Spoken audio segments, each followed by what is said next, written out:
आज राज्याचे उपमुख्यमंत्री अजितदादा पवार यांचं जे मीडियामध्ये स्टेटमेंट आलेलं आहे,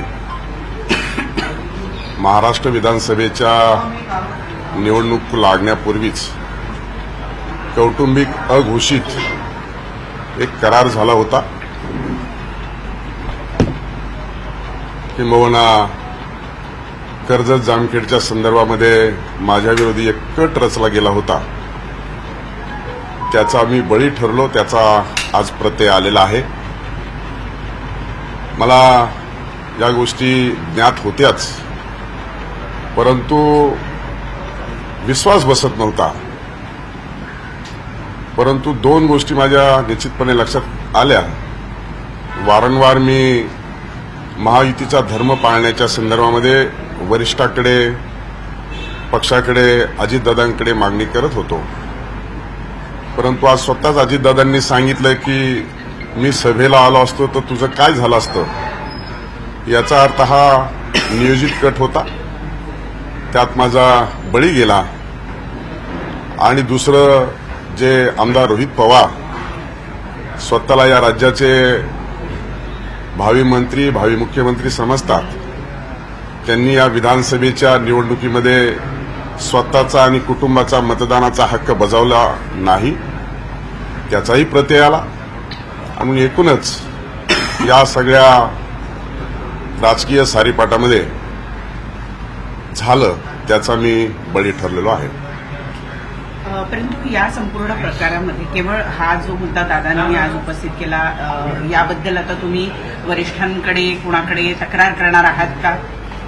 मला असं वाटतं की या संदर्भामध्ये मी अगोदरच सांगितलंय की जाहीररित्या प्रसिद्धी माध्यमापुढे बोलण्याची माझी मानसिकता नव्हती. परंतु दादा जर या संदर्भामध्ये बोलले असतील तर मला समाज माध्यमांपुढे बोलल्याशिवाय दुसरा पर्याय नाही.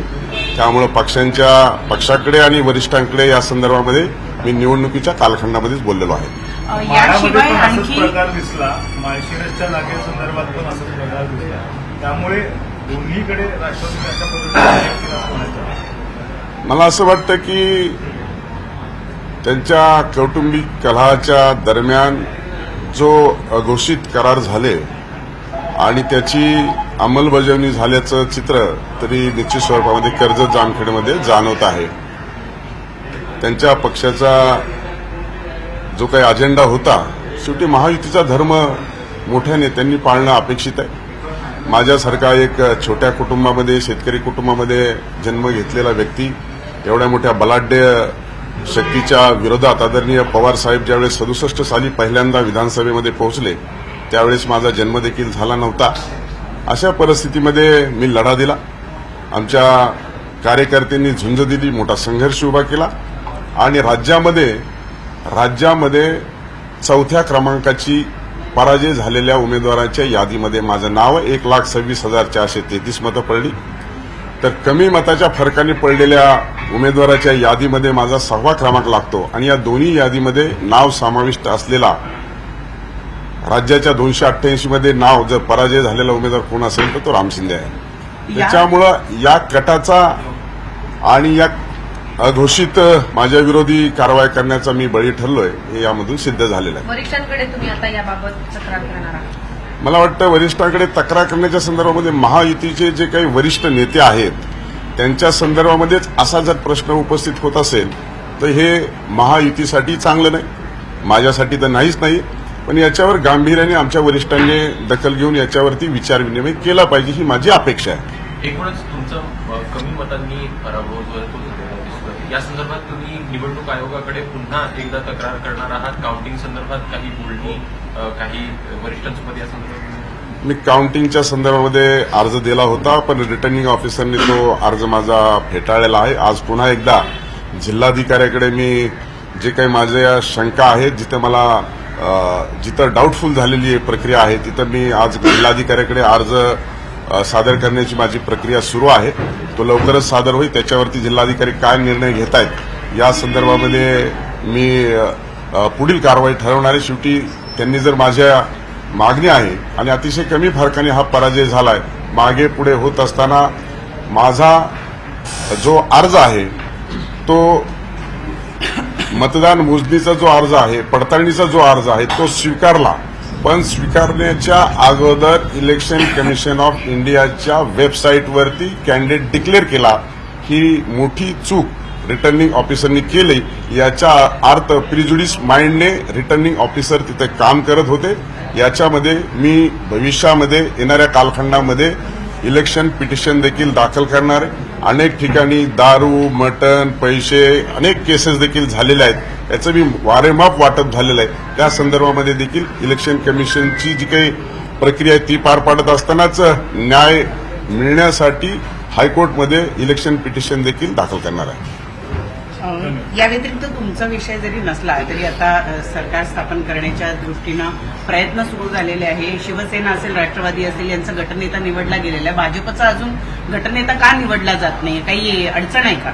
महायुतीमध्ये राष्ट्रवादी काँग्रेस आणि शिवसेना या दोन्ही पक्षाने काल आपापल्या नवनिर्वाचित सदस्यांची बैठक घेतली आणि नेता निवडीची प्रक्रिया पार पडलेली आहे. सर्वात मोठा पक्ष म्हणून भारतीय जनता पार्टी महाराष्ट्रामध्ये पुढे आलेला आहे. त्याच्यामुळं निश्चितच थोरल्या भावाचं प्रक्रिया किंवा थोरल्या भावाची भूमिका ही भारतीय जनता पार्टी घेणार आहे. मला वाटतं आमचे महायुतीतले घटक पक्षांनी, दोन्ही पक्षांनी आपला नेता निवडीची प्रक्रिया पूर्ण केली आहे. आता पुढची गती ही वाढते आहे. निश्चितच लवकरात लवकर वरिष्ठ नेते त्या संदर्भामध्ये निर्णय घेतील आणि आमचा देखील बैठक बोलवली जाईल. नेता निवडीची देखील प्रक्रिया पूर्ण होईल. महाराष्ट्रातला एक प्रमुख पक्ष, तुम्ही महत्वाचे नेते सुद्धा आहात. महाराष्ट्रात मुख्यमंत्र्यांच्या बाबतीत बिहार पॅटर्न राबवला जाईल अशी खूप जोरदार चर्चा आहे. म्हणजे छोट्या पक्षांचा मुख्यमंत्री बनवतील आणि मोठे पक्ष मात्र दुसऱ्या स्थानावर अशी चर्चा आहे महाराष्ट्रात. मला वाटतं की आपण जो प्रश्न विचारताय तर त्याला निश्चित स्वरूपामध्ये आहे, परंतु हे एकदाच होतं. बिहार पॅटर्न एकदाच झाला. बिहार पॅटर्न आता पुन्हा पुन्हा बिहार पॅटर्न जर झाला तर त्याच्या संदर्भामध्ये वरिष्ठ नेते विचार करतील. शेवटी 132-33 जागा आल्याच्या नंतर भारतीय जनता पार्टी आणि महायुतीच्या घटक पक्षातले वरिष्ठ नेते त्याच्यावरती चर्चा करतील.